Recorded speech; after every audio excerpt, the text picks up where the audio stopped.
Hello, in this video I'll be presenting my poster, which is about a work I've been doing during my first year of PhD at IFISC under the supervision of Jose Ramasco and David Sanchez.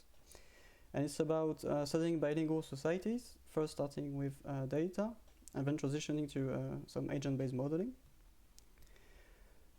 So this modeling is about trying to predict the fates of languages which interact with one another in the same setting, in society, let's say.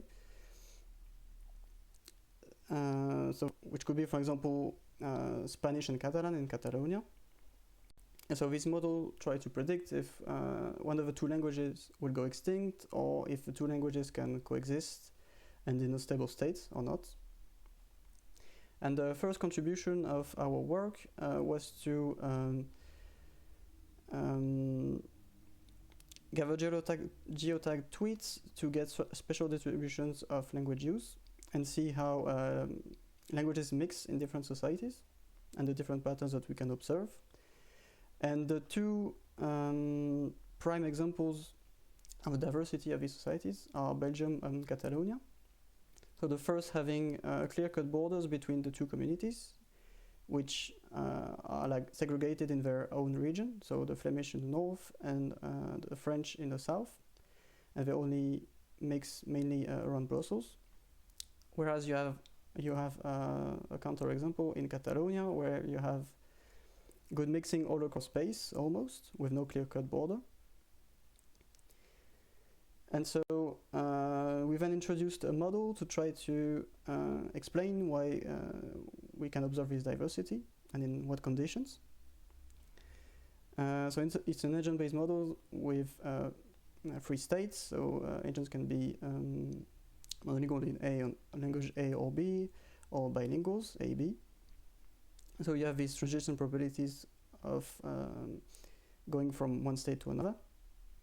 And so, not trying to go into too many details, but the main addition of this model are this mu, the mortality rate, and c, the learning rate.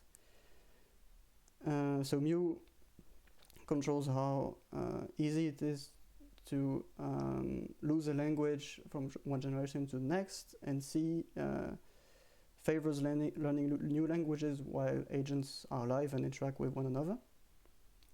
And finally, you have also Q, which is the bilingual's preference to speak one of the two languages. And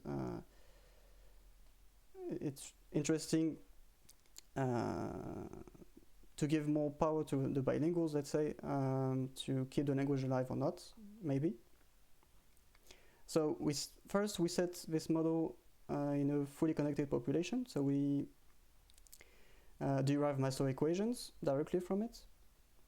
So from this system of equation, we studied the stability of the solutions that we had in function of the parameters. So we have 3 kinds of interesting solutions.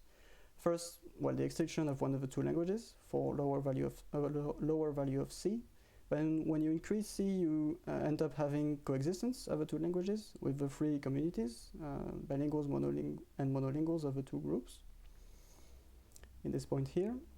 And finally, and interestingly, you can also have survival of one of the two languages only through bilinguals. So for an asymmetric prestige and bilingual preference. But then we wanted to go beyond this single population and go into a meta-population to set it into space and see if we could reach such states as in Belgium and Catalonia that we have now. And what's interesting is that we actually managed, so we put agents in a cell and make them go to work and then come back and interact with the people they find in each location. And what's interesting to see that we can get both a stable situation with borders as well as total mixing. So that's it for me. I went very briefly through all of it, but if you have any question, want to clarify anything, or are just interested in talking about the subjects, don't hesitate to come around to my desk in S7, or just send me an email, whatever. See you.